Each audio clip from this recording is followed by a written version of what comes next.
नमस्कार साथियों, स्वागत है भविष्य निर्माण शिक्षण संस्थान के इस ऑनलाइन प्लेटफॉर्म पर। आशा करते हैं दोस्तों कि आप लोग का पढ़ाई काफ़ी अच्छे तरीक़ा से चल रहा है। उसी पढ़ाई के सीरीज को आगे बढ़ाते हुए आज हम फिर लेकर आए हैं आपके सामने करंट अफेयर का यह सेशन। इस सेशन में हम देखने को मिलेगा आपको कल के दिनों में घटित देश विदेश में जो भी राष्ट्रीय घटनाएँ हैं, चाहे वो अंतर्राष्ट्रीय घटनाएँ हैं, चाहे वह राज्य से रिलेटेड घटनाएं हो, इन सभी का निचोड़ आपको देखने को मिलेगा। साथ ही साथ कुछ इंपॉर्टेंट फैक्ट भी आपको देखने को मिलेगा और वीडियो के लास्ट में आपसे क्वेश्चन भी पूछा जाएगा जिसका उत्तर आपको कमेंट सेक्शन में जाकर देना होगा।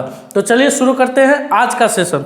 और आज का सेशन शुरू करने से पहले, जैसे सेशन शुरू करने से पहले रोज़ वीडियो के आखिरी में जो सवाल पूछा जाता है उसका आंसर दे लिख लीजिए।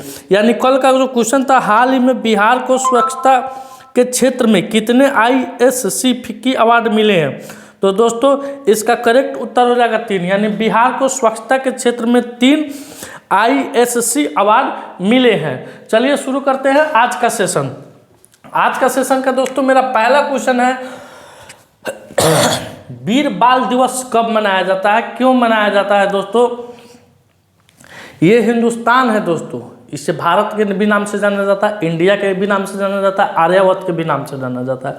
यहाँ हर एक धर्म के भगवान ने लगभग अवतार लिया हो, चाहे हिंदू धर्म से हो, बौद्ध धर्म से हो, जैन धर्म हो, सिख धर्म हो। तो जो सिख धर्म का उपकार है, सिख धर्म, हिंदुस्तान सिख धर्म का हमेशा ऋणी रहेगा।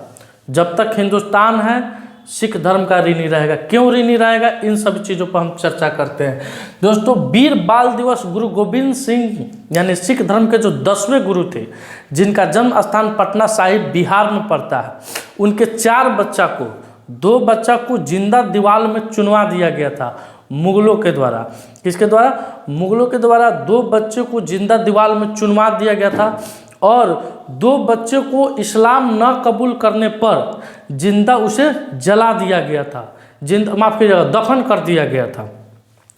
तो उन 4 बच्चों को शहादत को जानने के लिए, उनकी कुर्बानियों को लोगों तक पहुंचाने के लिए हर एक साल हम लोग 26 दिसंबर को वीर बाल दिवस के रूप में मनाते हैं। अब की बार का वीर बाल दिवस का आयोजन कहाँ हो रहा है? तो दोस्तों दिल्ली के प्रगति मैदान में इसका आयोजन किया जा रहा है, जिसके मुख्य अतिथि भारत के प्रधानमंत्री श्री नरेंद्र दामोदर दास मोदी होंगे। अब दोस्तों गुरु गोविंद सिंह के बारे में जानते हैं। तो गुरु गोविंद सिंह ने खालसा पंथ का स्थापना किया था। कब किया था गुरु गोविंद सिंह ने खालसा पंथ का? तो 1699 ईस्वी में खालसा पंथ।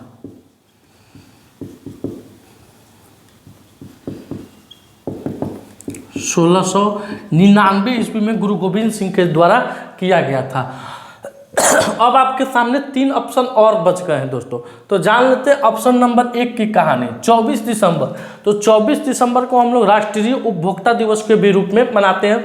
22 दिसंबर को किसान दिवस के रूप में मनाते हैं, ठीक है, चौधरी चरण सिंह के जन्म दिवस के अवसर पर मनाया जाता है। और 9 जनवरी को गुरु गोविंद सिंह का शहादत जन्म उत्सव मनाया जाता है। किसका? 9 जनवरी को। और सबसे पहले वीर बाल दिवस कहाँ मनाया गया था दोस्तों? तो दिल्ली के लाल किला पर मनाया गया था। आई होप कि इस क्वेश्चन से आपको बहुत सारी जानकारियाँ मिली होगी। आप चलते हैं अगले क्वेश्चन पर। अगला क्वेश्चन है सुशासन दिवस दोस्तों। क्या दोस्तों? Good governance day.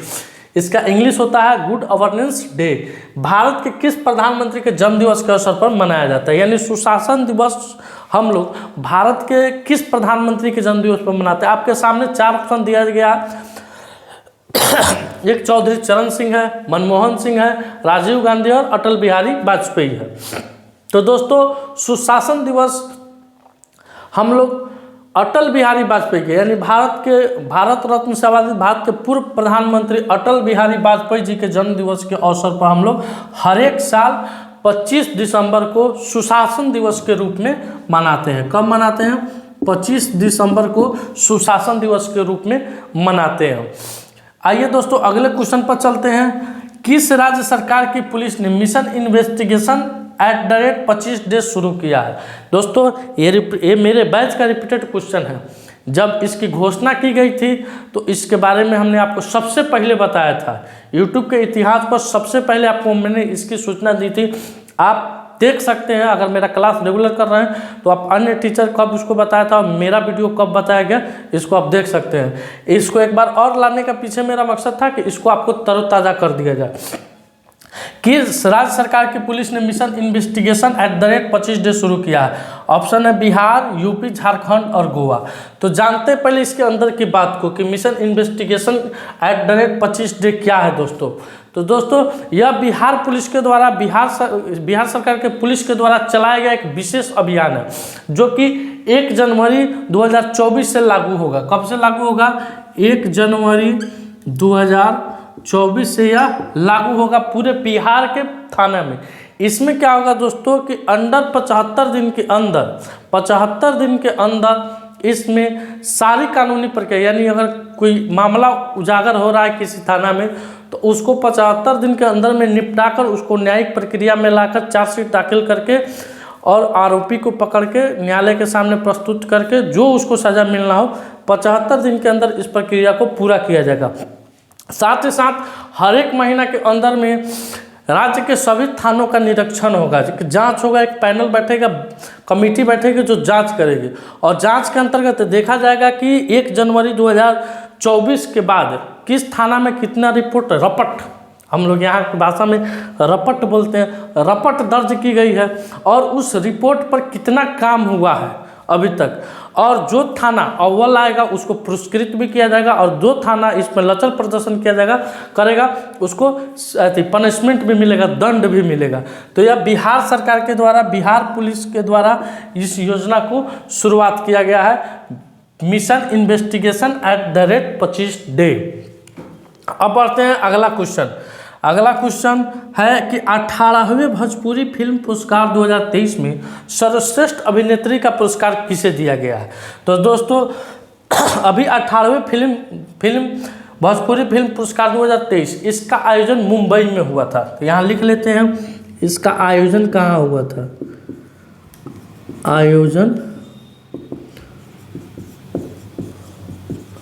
इसका आयोजन मुंबई में हुआ था। इसमें से सर्वश्रेष्ठ अभिनेत्री का पुरस्कार अब की बार क्याक्षा सिन्हा को गया है कि आम्रपाली दुबे को गया है कि सोनाक्षी सिन्हा को गया है। तो सर्वश्रेष्ठ अभिनेत्री का पुरस्कार आम्रपाली दुबे को गया है दोस्तों। अब जानते हैं कि सर्वश्रेष्ठ अभिनेता का पुरस्कार किसे मिला है। तो सर्वश्रेष्ठ अभिनेता का पुरस्कार अरविंद अकेला उर्फ कल्लू को मिला है।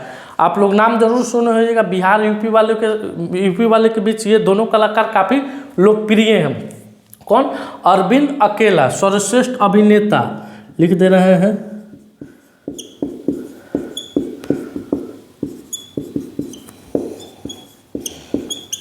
अरविंद अकेला।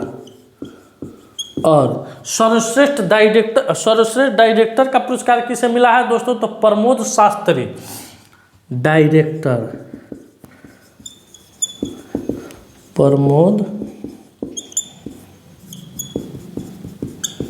शास्त्री। सर्वश्रेष्ठ डायरेक्टर का पुरस्कार किसे मिला? प्रमोद शास्त्री। इन्हें यह पुरस्कार 2022 में भी दिया गया और 2023 में भी मिला। तो इसका करेक्ट उत्तर क्या हो जाएगा? आम्रपाली दुबे। कौन कौन आम्रपाली दुबे को जानता है?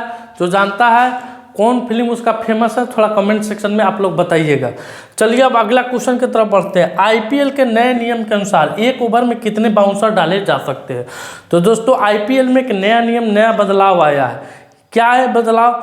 तो पहले दोस्तों पहले जान लेते हैं बाउंसर क्या होता है। तो जो भी क्रिकेट प्रेमी है, क्रिकेट खेलते होंगे, क्रिकेट के बारे में कुछ जानते होंगे तो बाउंसर के बारे में जरूर जानते होंगे। जो गेंद सर के ऊपर से जाती है, बैट्समैन के सर के ऊपर से जाती है, उसे बाउंसर कहा जाता है। तो पहले दोस्तों आईपीएल में 1 ओवर में आप 1 बाउंसर डाल सकते हो। अगर 1 ओवर में दूसरा बाउंसर डाल रहे हैं तो नो बॉल करार दिया जाता था, जिसमें आपको 1 रन अतिरिक्त मिलता था, 1 गेंद अतिरिक्त मिलता था और 1 फ्री हिट मिलता था। यानी उस फ्री हिट पर बल्लेबाज छक्का चौका जम के लगाते थे। तो अब नए नियम के अनुसार आईपीएल के 1 ओवर में 2 बाउंसर आप डाल सकते हैं। 2 के बाद अगर आप तीसरा बाउंसर डाल रहे हैं तो नो बॉल के कैटेगरी में चला जाएगा, अतिरिक्त रन भी मिलेगा, अतिरिक्त गेंद भी मिलेगा और उस बल्लेबाज को फ्री हिट भी मिलेगा। दोस्तों फ्री हिट में आउट होने का नियम क्या है? अगर आपको फ्री हिट हो रहा है और उसमें आप आउट कैसे हो सकते हैं? तो दोस्तों फ्री हिट में बल्लेबाज अगर रन ले रहा है, रन लेने के दरमियान में अगर वह रन आउट हो जा रहा है तो उसको आउट माना जाएगा। Wicket out, stump out, catch out, LPW out, ये सब कोई आउट फ्री हिट में नहीं माना जाता है। आपको एक अच्छा उदाहरण भारत पाकिस्तान के T20 वर्ल्ड कप में देखने को मिला होगा फ्री हिट का नज़ारा, जब अश्विनी ने एक गेंद पर 3 रन लिया था तब। अब दोस्तों आप इसका स्क्रीनशॉट ले लीजिए। आइए दोस्तों अगले क्वेश्चन की तरफ बढ़ते हैं। हाल ही में किस राज्य सरकार द्वारा राज्य का पहला इंदिरा डिस्ट्रिक्ट चॉपर सेवा का उद्घाटन हुआ? तो दोस्तों चॉपर क्या होता है इसके बारे में जानते हैं। तो चॉपर एक हेलीकॉप्टर का सेवा होता है जो कि किसी बड़े बड़े धार्मिक स्थानों पर होता है। जैसे आप वैष्णो देवी जाइएगा, केदारनाथ जाइएगा, बद्रीनाथ जाइएगा, उसके बाद आप और कहीं जाइएगा बड़े बड़े पहाड़ी इलाकों में, तो वहाँ पे चॉपर की व्यवस्था होती है। वहाँ पर आप हेलीकॉप्टर के माध्यम से डायरेक्ट मंदिर के पास जाके आप दर्शन कर सकते हैं। तो एक राज्य में एक चॉपर की सुविधा शुरू हुई है जिला से जिला को जोड़ने के लिए, यानी एक जिला को दूसरे जिला से जोड़ने के लिए। अगर आपको कोई काम जरूरी है, मान लीजिए पूर्वी चंपारण जिला में है, आपको विदिन कुछ ही मिनट में पश्चिमी चंपारण जाना है, सिवान जाना है, तो चॉपर की सुविधा उपलब्ध हो जाने से आप यहाँ से डायरेक्ट वहाँ पर पहुँच सकते हैं। इसके लिए बजट लगेगा, माल लगेगा, फ्री में नहीं पहुँच जाइएगा।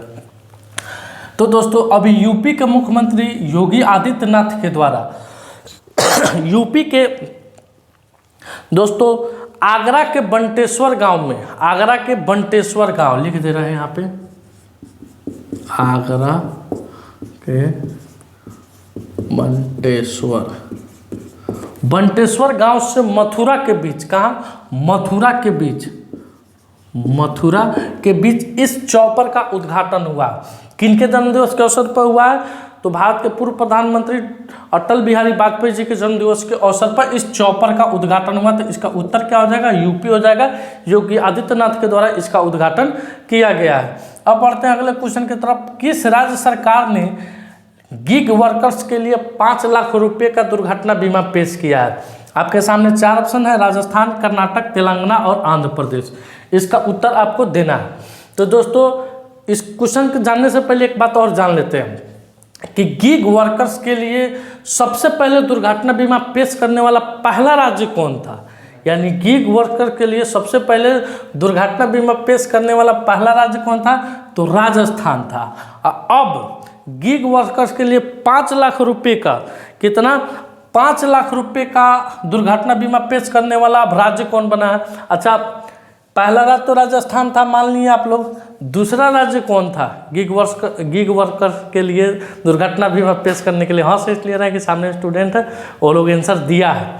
तो दूसरा राज्य आपका कर्नाटक था। और तीसरा राज्य कौन बना है? तो तेलंगाना बना है। कौन बना है दोस्तों? तेलंगाना सरकार के द्वारा, तेलंगाना के मुख्यमंत्री रेवंत रेड्डी के द्वारा, रेवंत रेड्डी जो कि हाल फिलहाल में कांग्रेस के नए मुख्यमंत्री बने हैं, रेवंत रेड्डी के द्वारा गिग वर्कर्सों के लिए 5 लाख रुपए का दुर्घटना बीमा पेश किया है। अब बढ़ते हैं अगले क्वेश्चन की तरफ। अगला क्वेश्चन है, हाल ही में मेडिटेक मित्र किस मंत्रालय के द्वारा शुरू किया गया? तो दोस्तों आपके सामने है कपड़ा मंत्रालय, स्वास्थ्य मंत्रालय, रेल मंत्रालय और वित्त मंत्रालय।